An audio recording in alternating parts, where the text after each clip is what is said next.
In this week's episode of Pop Culture Weekly, I talk with the cast of Apple TV's The Sky is Everywhere. Let's go! Welcome to Pop Culture Weekly with Kyle McMahon from iHeartRadio. Your pop culture news, views, reviews, and celebrity interviews on all the movies, TV, music, and pop culture you crave weekly. Here's Kyle McMahon. Hello and welcome to Pop Culture Weekly with Kyle McMahon. I, of course, am Kyle McMahon, and it is episode 95 of Pop Culture Weekly. That is 95 glorious episodes of funniness, intelligence, self-replicating humor, and amazing interviews and funniness. So, in any event, in this week's episode, I hope you're well. Thank you for joining me. Again, I can't do this without you. That's why I do it every single week. And you grow the show. You make it bigger every week. And I can't thank you enough for that. If you haven't yet, please do me a favor. Go to Apple Podcasts and, rate, review the episode. You give it 0 to 5 stars. Whatever stars you think it deserves is perfectly fine. But give it the stars, leave a review. It really does help. And I might just feature your review on the show, good or bad. So, all right. Lots going on, right? We got the Super Bowl coming up this weekend with an amazing looking halftime with Dr. Dre and Mary J. Blige and Kendrick Lamar and Eminem and Snoop Dogg and 50 Cent. And it's going to be awesome. And I can't wait. Something else, Valentine's Day is coming up in a couple of days, and a new movie has debuted on Apple TV Plus, and it is called The Sky is Everywhere. It's from A24, I love that studio, and Apple TV Plus, and it is directed by Josephine Decker, who, if you don't know who Josephine Decker is, one, I'll be interviewing her in this very episode, but two, she's an incredible filmmaker, and actually she's an actress herself. She directed Shirley, which, if you haven't seen Shirley, I'm going like on a rabbit hole here, but if you haven't seen Shirley, it's about Shirley Jackson's life, who is the novelist Shirley Jackson. And of course, Shirley Jackson wrote such amazing novels as The Haunting of Hill House, The Lottery, and a ton of short stories. So really interesting life that she had. She died really early. I want to say she was 45, 50, something like that. And so Josephine directed Shirley, which was so freaking good. And it was released at Sundance. And just an excellent movie. I highly recommend that you see that. So anyway, coming out of the rabbit hole, Josephine, who directed Shirley, has also directed this film called The Sky is Everywhere. The Sky is Everywhere is based on a novel by Jandy Nelson, and it's like a young adult novel. It came out in 2010, I think, and it tells the story of this high school girl, Lenny Walker, and her older sister, who she's extremely close to, passes away. And now Lenny is struggling to cope with that sudden death. And it's interesting because Lenny becomes involved romantically with her sister's fiancé, because they're kind of both going through this shared grief and loss, right? And then this new boy in town who also loves music as much as Lenny. It sounds like it could be corny, right? It's not. I absolutely love it. I'm a huge fan of Baby Driver and how it married music with story and film. The Sky is Everywhere does that. Josephine did such an amazing job marrying this love of music, and it's just embedded into the heart of this film, and it's really, really good. It stars Grace Kaufman, who we're going to hear from today. Talk to her. Pico Alexander, Jacques Colimon, Jason Segel, love him. It is just a really, really, really good movie, and I highly recommend that you watch it this weekend. or, Valentine's Day. It makes for a great Valentine's Day film. Check it out. It's a really, really, really good film. I love it. And, I hate romance movies. Hate them. This is not exactly a romance movie. It's very, it puts a twist on romance movies, and that's why I love this. So check it out. In the meantime, let's talk to the cast of The Sky is Everywhere. First up, so Grace Kaufman plays Lenny in the film. She's the star of the film. You may have seen her in Man with a Plan, the sitcom on CBS, Bad Teacher, and she was also in The Last Ship on TNT. She was in Disney's Whisker Haven, Tales with the Palace Pets, and she really, really, really shines as Lenny in The Sky is Everywhere. Also on deck for this interview is Jacques Colimon. Jacques is another talented young actor. He played Will in The Society on Netflix, which was such an underrated show. Another extremely talented guy. Another extremely talented guy. He is front and center in this film too. Oh, he was also in Into the Dark. He was on, which is the Blumhouse thing on Hulu. He was in the one called Uncanny Annie, which was so good. He was in Ugly Dolls, and we'll be seeing a lot more from him as well. Then finally, in this first interview set, is Pico Alexander. So Pico Alexander has had a long career, even though he's only like 30. He was in A Most Violent Year, which was so good. That's with Jessica Chastain and Oscar Isaac. Really good movie from, I want to say 7 years ago or so. He was in War Machine with Brad Pitt. Home Again with Reese Witherspoon. He starred in Summer Days, Summer Nights, which if you haven't seen that, it was filmed, written, directed, produced by Edward Burns. Really, really, really good movie, and he starred in that. On the series side, he most recently was in Dickinson on Apple TV Plus, which is really good with Haley Steinfeld. And he played Henry Shipley. And Orange is the New Black. He was in Blue Bloods, The Carrie Diaries. This guy has been everywhere. Really, really, really talented guy as well. So here is my interview with Grace Kaufman, Jacques Colimon, and Pico Alexander.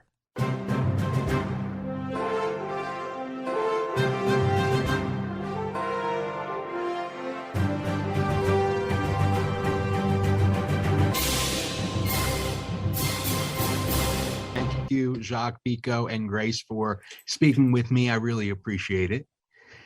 Yeah. So you're welcome. Yeah. Hey, nice to meet you, Kyle. Hey. What's up, Kyle? Nice to meet you. Thank you. Nice to meet you all. So first of all, the film is absolutely beautiful, both, metaphorically and literally.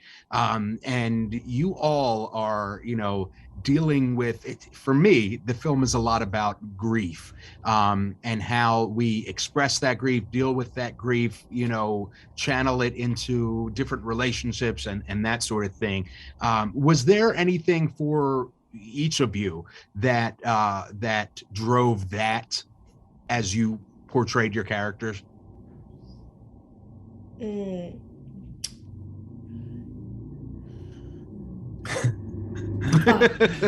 think I'm reliving it. I think just kind of tapping into the place that I was in just personally over the course of the pandemic up to that point of when we started filming, just with how much uncertainty there was, just how I hadn't gotten to see, so many friends and family for so long, and how I knew so many other people could relate to that. I'd had so many discussions with my friends, where they kind of would channel their feelings of, feeling like they were at a loss. They were experiencing losses of different kinds, to me, and just how isolating that feeling is. And when I got Lenny, I read her story and I resonated with it, because I was just like, granted, I'm very fortunate that I have not lost anybody, very, very close to me. But at the same time, I've experienced different forms of losses. And I get that confusion of, what it's like trying to navigate through that as a teenager. It's confusing. That's like the weight of the world on your shoulders. Like, so I wanted to channel that as well in the character. And I also kind of I wanted to do it. And I felt so passionate about this project for my friends too. Just like, people who were in similar positions to me that I know were experiencing those things as well. And I felt like I could almost like be a voice for them too. So yeah, that was a big thing for me, definitely going into it. And how about for you, Pico and Jacques? You want to take it away? I'll take it away. What was the question? I'll go last. Tapping into grief, right? I mean, exactly. I'll take it. I feel like, I have experienced grief, the loss of loved ones, and the sense is that their bodies may pass, but they're never gone. Legacies are forever, and I think we're in a pandemic. Bees are dying. Water levels are rising. There is plenty to grieve about in this moment. And so Grace is spot on. There's something that we can do collectively in this moment, and express and feel through the art that we're making. And so this movie with Josephine Decker holding the space for all of that grief, with Jandy Nelson making these complex, beautiful characters that are so deeply feeling those highs and lows, was a gift of expression. And so, tapping into grief's natural, but man, what wonderful, amazing people to do it with, for real. Mm-hmm. Yeah. And how about for you, Pico? Yeah, like I think, we've been talking about grief today, and anytime anybody's died in my family, or anybody, anytime anybody dies, I feel like real angry, and I fucking hate it. And I don't really know why it's happening. And I'll try to find ways to, put a silver lining on it. And it's hard. Like it's really one of those things that'll just throw my whole shit off balance, because it's like, dang, somebody died, and a lot of times there's a lot of pain involved, and that's just horrible. Mm-hmm. What I do know is that there are still people who are, left alive, and we got to hold it down for us. And I love that. You can just get lost in the grief too, and it feels good in a weird way. Mm-hmm. You just hold people, man. You just hold on to that you could hold on to that grief for the rest of your life, and just stay burning people around you. I don't know. I absolutely love that. I think that's beautiful.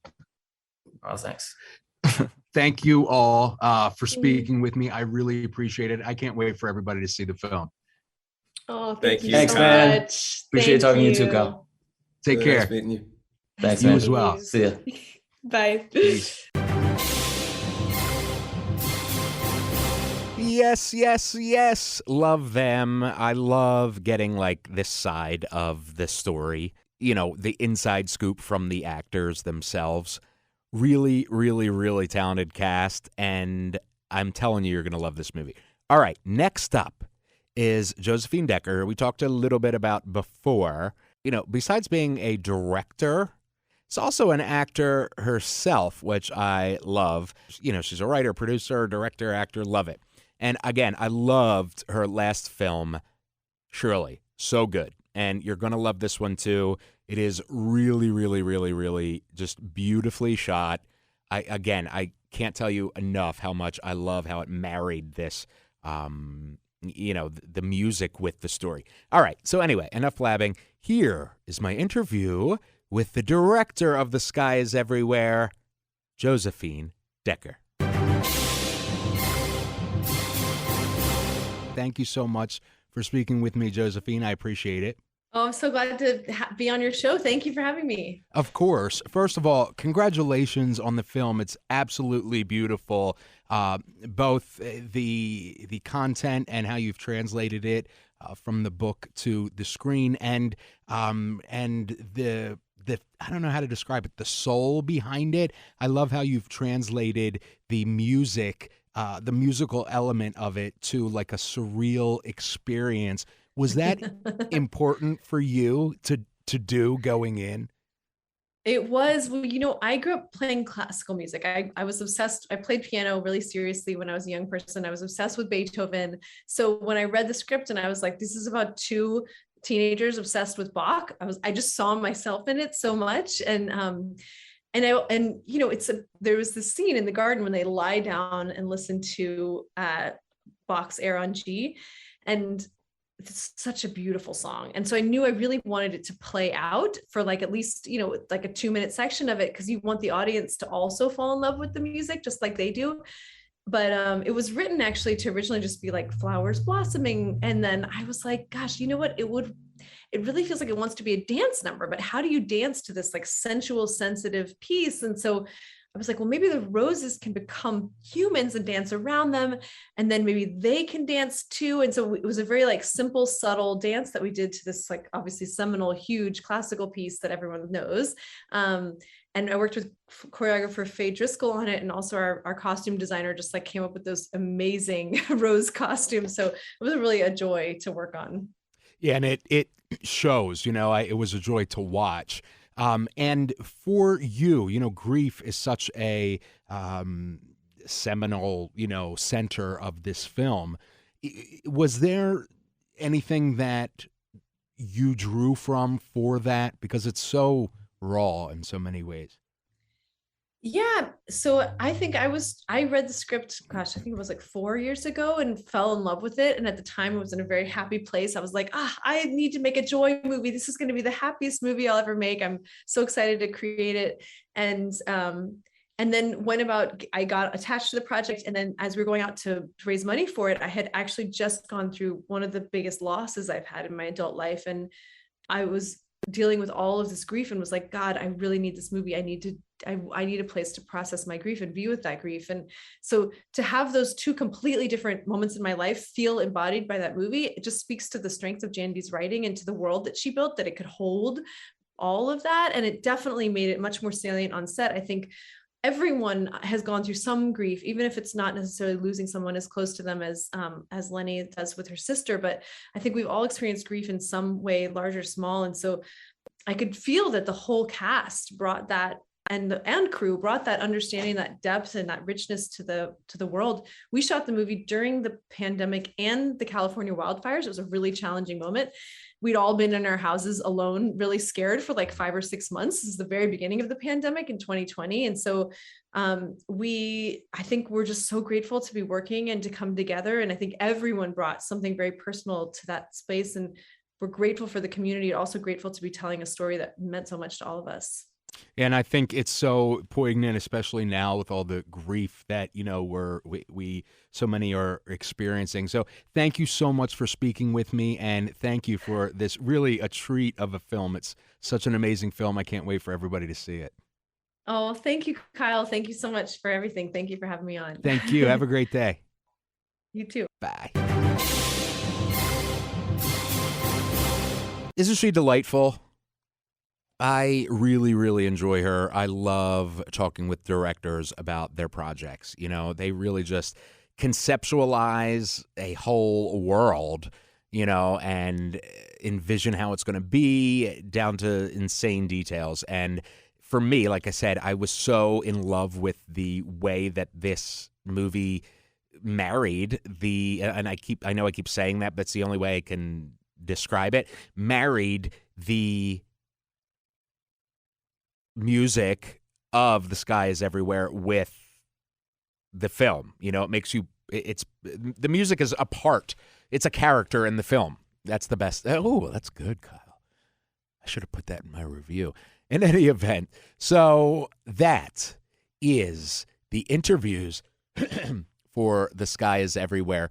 I'm telling you, you're going to love this movie. Don't take my word for it. Go and watch it for yourself. Let me know what you think, and let's talk about it on socials. I'm at KMac Music everywhere and at Pop Culture Pod CA on Twitter and Insta and Facebook and everywhere else. So find me, hunt me down. Let's talk pop culture. Let's talk movies and music and TV and streaming and go nuts. All right? I love you guys. Please continue to share and follow and tell your friends. It really is helping grow the show, and I can't do it without you. I love you. I'll see you next week. We out. Thank you for listening to Pop Culture Weekly. Hear all the latest at popcultureweekly.com.